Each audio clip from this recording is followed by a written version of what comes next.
అందరికీ నమస్కారం. పత్రిక విలేకరులకి నా హృదయపూర్వక ధన్యవాదాలు తెలుపుతున్నాం. భారతీ భీమ్సేన్ రాష్ట్ర అధ్యక్షుడైనటువంటి సాకే ఓబ్లేష్ నా పేరు.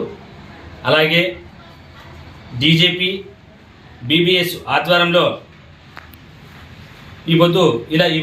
ఈరోజు పార్టీ కార్యాలయం పెట్టడం జరిగింది.